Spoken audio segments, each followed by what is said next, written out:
안녕하세요. 연애버릇 80가지 달코치입니다. 반갑습니다. 성격장애 기준에는 3가지 범주로 분류되어 있어요. 그 안에는 10가지의 성격이 있습니다. 많든 적든 누구나 다 갖고 있는 성격이에요. 단지 정도의 차이만 있을 뿐입니다.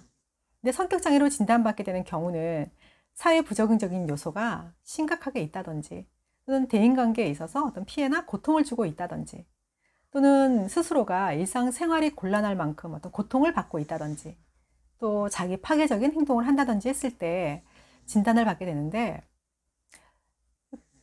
중요한 건 딱 3가지예요.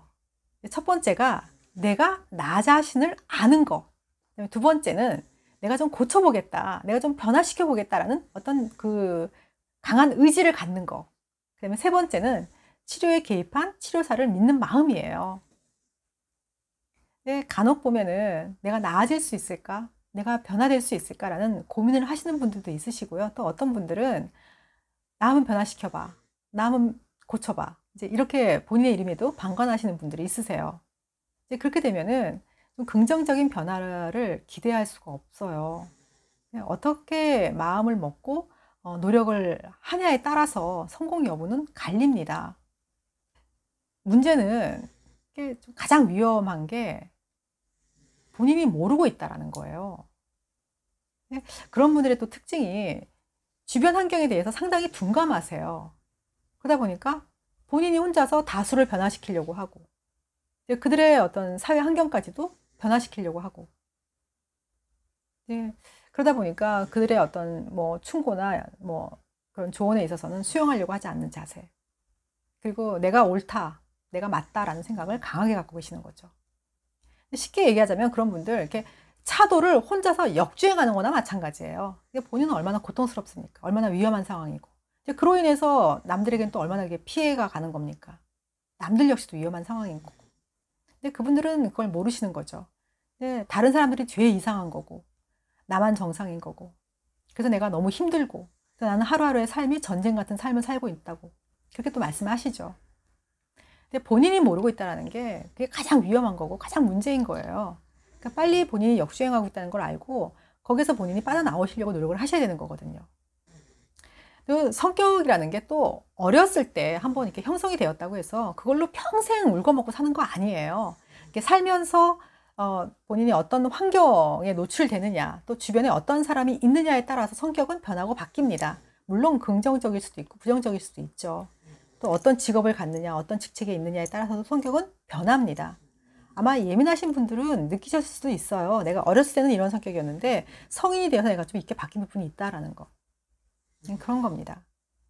그리고 성격 자체가 또 이렇게 중장년층, 노년층이 되어서도 새로운 성격이 또 발현될 수도 있어요. 그렇기 때문에 성격은 이렇게 관리하시는 거예요.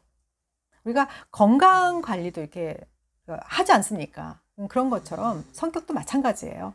예를 들어서 내가 다이어트를 해서 이렇게 몇 개월 만에 내가 원하는 몸무게를 만들었다라고 해도 그 몸으로 내가 평생 사는 건 아니지 않습니까? 계속 내가 음식 조절하면서 운동하면서 이렇게 관리를 해야 하지 않습니까? 그거하고 마찬가지예요. 성격도 내가 어떤 날은 스트레스를 받은 날, 또 열등감을 갖게 된 날, 또 내가 필요 이상의 어떤 분노 감정을 내가 표현한 날, 이런 할 때 본인이 스스로가 나를 한번 이렇게 관찰을 해보는 거예요. 점검을 해보는 거예요. 내가 그때 왜 어떤 마음에서 왜 그렇게 화가 났었는지, 왜 내가 그런 생각을 갖게 되었는지, 그러면서 내가 나를 좀 추스리고 좀 다잡고 이렇게 하시는 거예요. 이거를 어느 한때만 하는 게 아니라 평생 하시는 겁니다. 계속해서 하시는 거예요. 그리고 또 중요한 거는 다른 사람의 어떤 조언이나 충고에 있어서도 좀 기꺼이 수용할 수 있는 마음을 가지셔야 된다는 거. 왜냐하면 내가 아무리 나를 점검하고 스스로 돌아본다 하더라도 내가 생각하는 나만의 어떤 생각의 틀이 있거든요. 그러다 보니까 거기서 빠져나오기가 쉽지 않아요. 그렇기 때문에 다른 사람의 그런 조언이나 그런 충고에 있어서도 수용할 수 있는 그런 마음을 가져보셔야 된다는 거. 그게 또 중요하다는 말씀드리고요. 다 그렇게 하는 이유가 내가 좀 덜 고통스럽려고 하는 거지 않습니까? 나로 인해서 누군가가 또 고통을 받는 것도 피해가 가는 것도 문제이지만 우선은 내가 좀 덜 고통스럽기 위해서 그렇게 하는 거니까 좀 어렵고 힘들더라도 그렇게 나를 좀 계속 이렇게 훈련을 시켜 나가야 된다라는 거. 그게 또 필요하다는 말씀 드리고 싶네요. 그리고 내가 성격장애로 진단받았다고 해서 거기에 함몰되실 필요 없어요.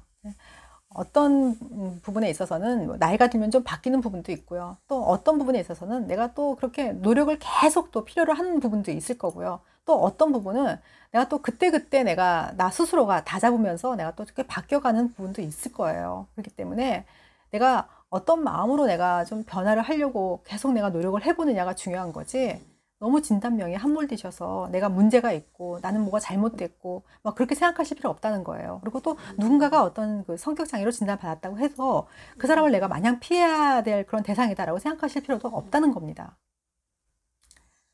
자, 도움이 되셨습니까?